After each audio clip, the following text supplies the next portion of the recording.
Welcome to the Strategy of the Week presentation for the 21st of June, 2013. My name is Todd Shaffer. I'm the Manager of Research for VectorVest, and I'll be providing your presentation this evening. This week, it brings me great pleasure to announce and demonstrate new functionality within the VectorVest 7 platform. We continue to innovate and increase the functionality of the VectorVest system to take us into the next 25 years. Our new functionality is added to the backtester tool with the creation of a new trailing stop function, which allows the incorporation of target gain and max loss stop criteria. In other words, a combo stop. So let's move into the program and take a look. From the home page, let's go up to the Backtester tab.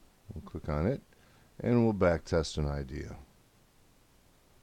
And first, I'll show you where the stops are. We'll talk about what they do or how they work, and then I'll do a demonstration. We'll leave all of our defaults. We're just going to set our automation rules up. Let's choose a search.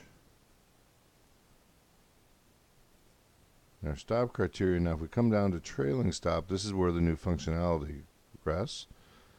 Traditionally, you only had a trailing stop value to set, but now we also can incorporate a target gain, a maximum gain, and a maximum loss.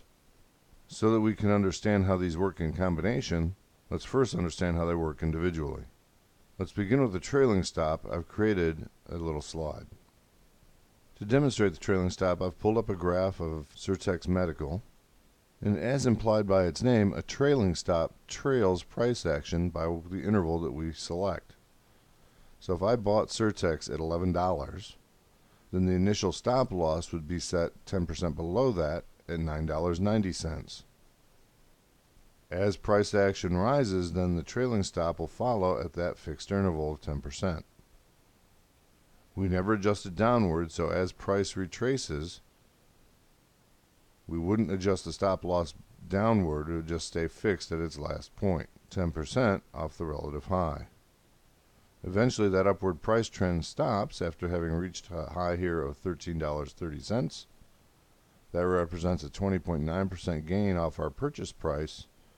And then it started retracing. We can see once it reached that 10% level, our trailing stop kicked in at a price of $11.97, which represented an 8.8% gain off of our purchase price.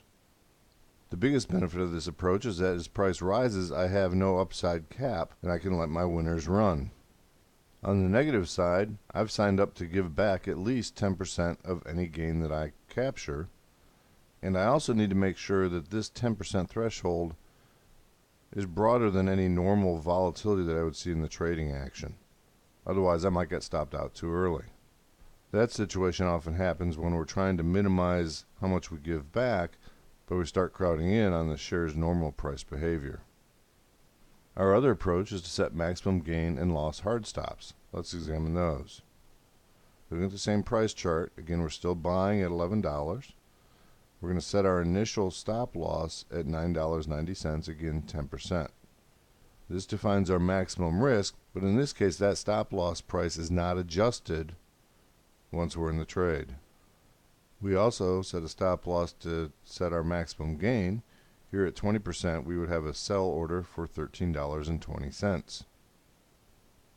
So the advantage of this approach is that I can allow for a lot more stock movement within the boundaries of my maximum loss and gain, and that can be helpful, especially with volatility. On the negative side, though, I've capped my gain, so if the stock continues to run, I won't reap the benefit of those gains. But I also need to be careful that I don't let a winner turn into a loser. For instance, had this stock price not gotten to that level of $13.20, had yet maybe gotten to $13 and then turned, it could have turned into a loser, closing out at a 10% loss after having made a 19.5% gain. Now, in the real world, we would probably manually adjust our stop loss upward as price action indicated. And in fact, our guidance typically is never give back more than half of your gain. But in the mechanical world of the backtester, we can't do that. But what we can do now is our combination stop. Our combination stop gives us the best of both worlds. I can control my maximum risk, I can capture my maximum gain, and the trailing stop makes sure that I don't give too much back. Of course, if you want to let your winners run, you could set that maximum gain to 999% and just let them run. Let's look at the example. Again, we're buying at $11. Our initial stop loss is at $9.90. This is our trailing stop, and so as price increases, that trailing stop will move along with price. But in addition to our trailing stop, we also have fixed stops at our maximum loss, that 10%, or our maximum gain, which was at our 20% threshold.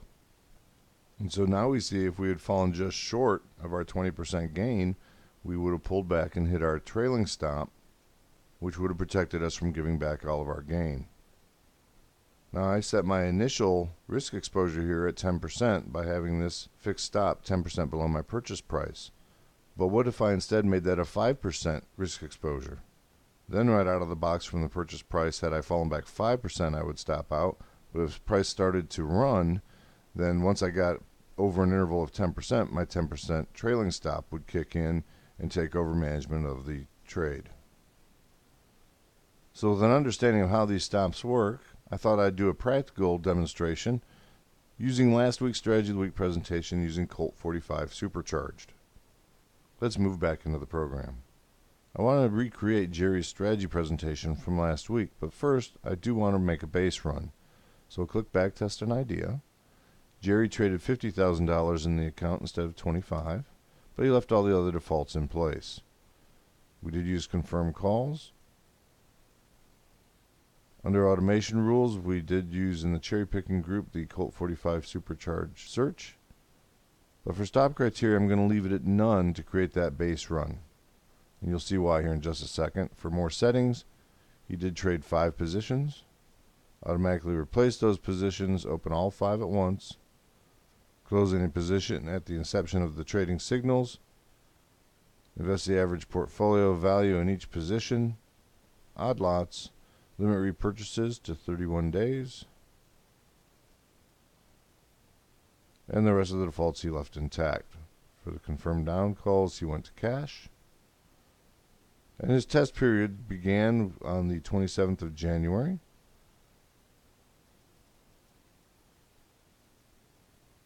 With our confirmed up call.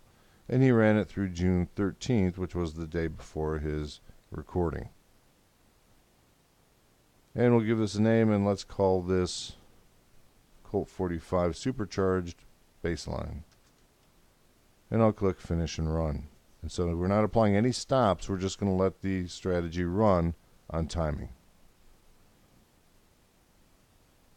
Let me adjust our screen a little bit so we have more real estate and can see better. And we see, just looking at the equity curve, this is of the strategy without any stops, that we made some nice gains. In fact, in the beginning of this backtest, we were up almost 9%, but we ended up giving it all back, being underwater 3.73%. The next run, we did increase our portfolio value up to 12%. Again, another nice run where we got the portfolio value up to 26%. And so we see, looking at our data line, that we had a 26% gain, 66% winners. Total commission $600 at $20 per trade. That was 30 trades, three tranches of 10. That gain annualizes on an average at 18.98%, and we had a maximum drawdown of 12.42%. But this is a discussion about stop losses. Let's take a look at the reports here and look at the trade history. I'm going to scroll to the right so we can see the ROI. And if I resort the list based on the percentage gain or loss, we can see here that we had a couple big gainers here, 62%, a couple 30% gainers. But I also had 3 big losers, 19, 23, and 30%. When Jerry did his study, he found that the best stop combination to optimize the performance in this study was a 20 gain and a 10 loss. So let's strike a copy, and we'll change our stop criteria now to a gain loss, 20% gain, 10 loss. We'll update our title or our description, and let's click Finish and Run.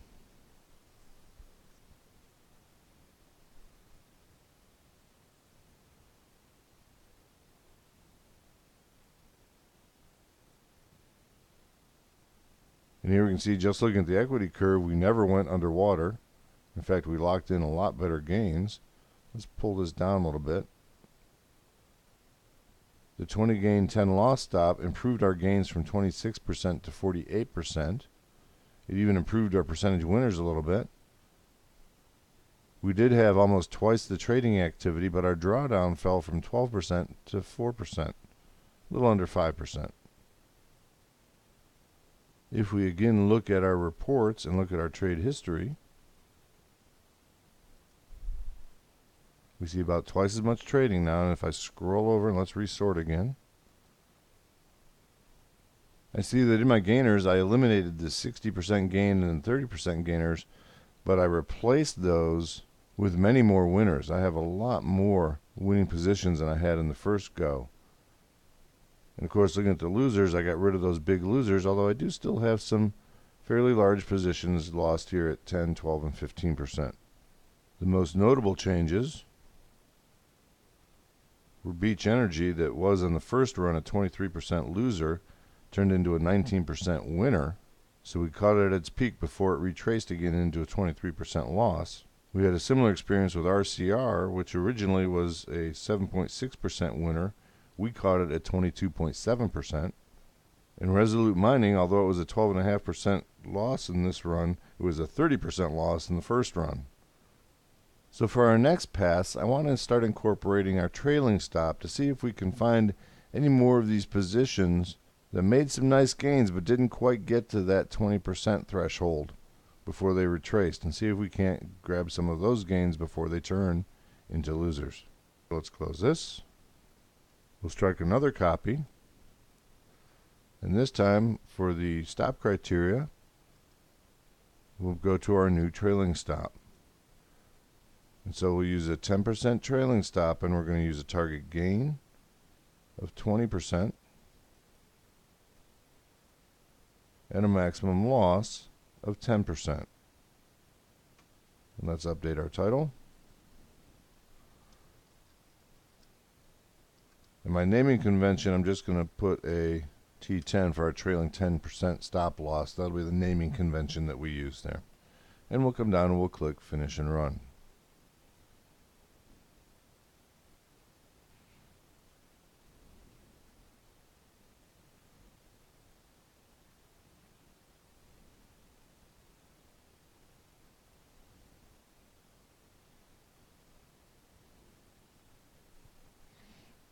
And there's our equity curve. Looks very similar to Jerry's curve, but if we pull down and expose our results here a little bit, we see we improved our overall gain from 48% to 56%, still 63% winning trade percentage, and our maximum drawdown stayed relatively flat at 4.8%. And so the trade-off to get 8 more percentage points of gain, we did have some more trading activity. Of course, those commissions are included in the financial reporting of the performance.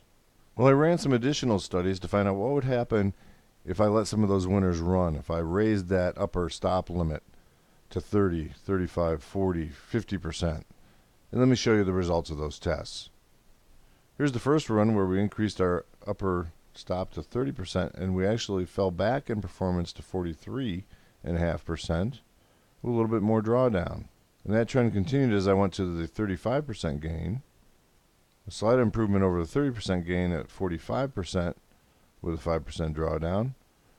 And the 40, with the 40% stop, we fell back to 43% with a 6% drawdown. So kind of trending the wrong way. And this is just telling me during this test bed period, you're better off taking your gains early than trying to let those winners run. The next variable I decided to change was the initial stop loss from a 10% to a 5%. So my maximum risk exposure would become 5% off of my purchase price. And I'm hoping this would cut into those 3 positions that we saw that traded at 10% losses or better. And so my first run, I went back to the 2010 combo and changed it into a 25. Here's that run, and our percentage gain popped up to 71.93%, almost 72%. And our max drawdown stayed in that 4 3/4% range. Let's compare this with the other winning run. Here we can see that represents a 15% increase in the percentage gain loss while our max drawdown stayed relatively constant. We did have, again, more trading activity. You're at about 92 trades for the 18 months. All of this while our percentage of winning trades actually fell. But obviously our average win was much greater. And this did turn out to be the sweet spot, as again I wanted to make sure by letting our winners run. I'll minimize our graph here. Here are all of our runs.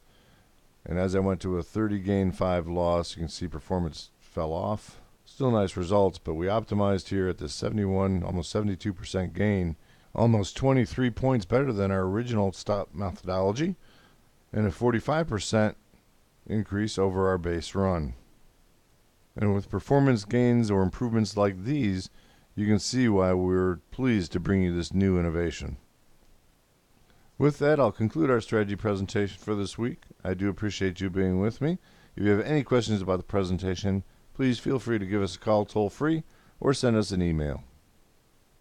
And with that, I'll say so long until next week.